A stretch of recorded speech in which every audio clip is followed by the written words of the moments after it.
I mean, Yeah. imagine what we can do when we have healed and there is love between all communities, man. It would be crazy. That's cool. I like that. Yeah. Yeah. Thank So you.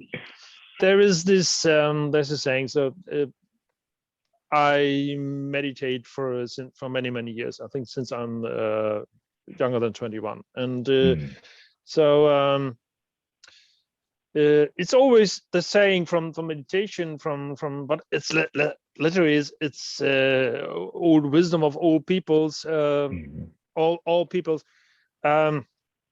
The world you want to have, if you create it every day, just like by living it. And so I think it's important for us all that that's also my motto, so to say, that we do the things we want to have in the future, we do them now. So my motto is future always starts now, with this first step, with this first word you say, the next word you say, the next behavior, whatever. Yeah. Because I like futurism, I like sci-fi, and I like trends and all the stuff. But I think in a way we are now in a time, we've come to be in a time where it's not only about the visions in the future, about the sci-fi stuff. We say, yeah, look at this, all the spaceships are flying through the air and flying cars and all that stuff. And you can put this device on your forehead, then you can mind meld with another person. I say, so sorry my words, I say it's all bullshit. Because the first thing is, tech is good as it connects people, but the first thing is you need the people who want to be connected, and you need to what we need is to grow the will and grow the connection of people in their hearts. Exactly. And this is where I think, I mean, that's such an amazing thing that you mentioned right now, because, we are all looking at it like, yeah, tech is good because then we can, everyone is connected. You don't need technology to connect people. You need, like you say, it's the hearts that you need to connect people. Yeah. And actually, where do we need to be in society? And this is why also, actually, it's fantastic that we are talking about this, and we're talking about history and looking back, and also trying to look forward to see where we're going. Because what I find very interesting then, from a perspective of looking at it from Africa. So if you're saying what the narrative that we've known up until today a little bit is the fact that the African continent, let's say, was not evolved and not developed. Let's say, actually, development is the right word to use. It was not developed to a certain level. However, 5 years ago, I got a revelation that made me change this perspective. So I had traveled to Kenya to go and visit one of my avocado farmers. And this avocado farmer was about 75 years old. And then, my boss and I were talking to him, and we're saying, hey, if we can get you to export these avocados, then basically you can live a life as fantastic as the one that we're living in Europe.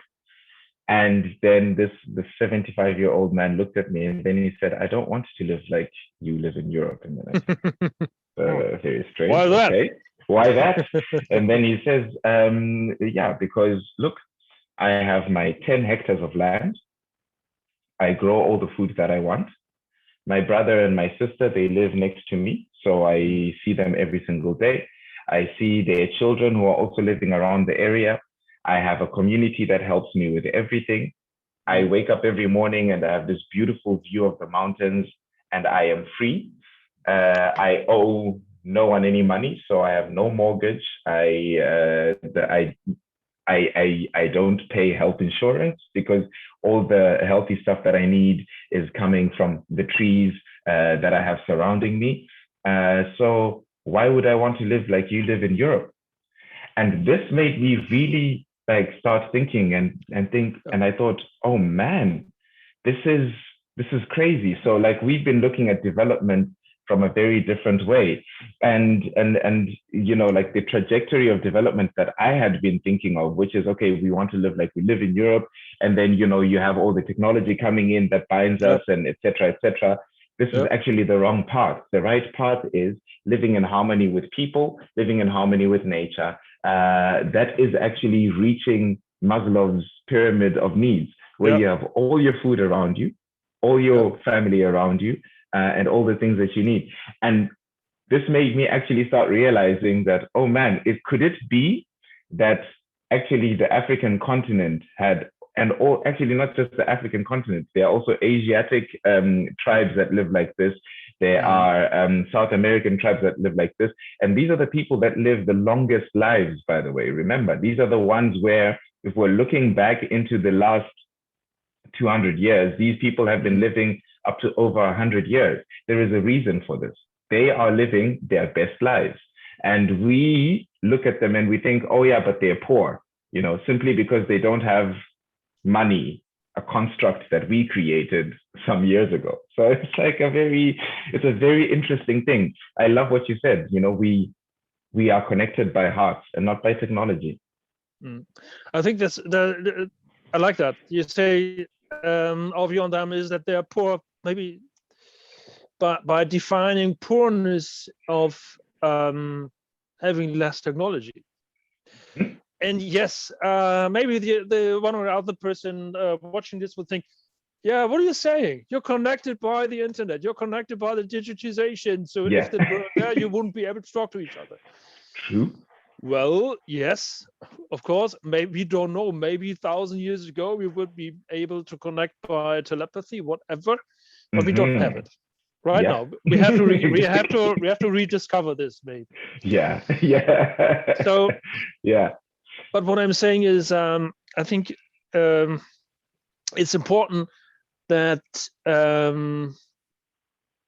we focus on us as people, and we utilize this Zoom, internet, whatever, conferencing and connectivity. We use it. But what I think what's happening on my perspective is, as I see it, is that still many people who try to evolve the world, who try to help, whatever, they try to enhance technology. But it's not about enhancing technology. It's about enhancing the good things for the people. Right. And you know, it's really beautiful that you really touch on these, man. I love having conversations with you, man. Same. Thanks.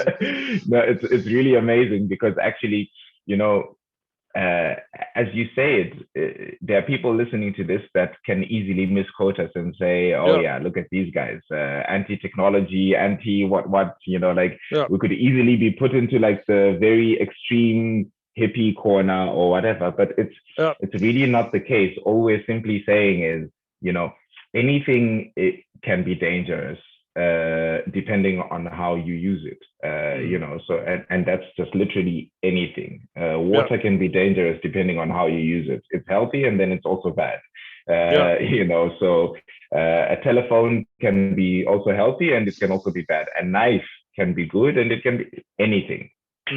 And this is the exact same thing with technology. It's just like money. It can be good or bad, but it depends on what attitude you have when you're using it. Are you allowing it to control you, or are you controlling it?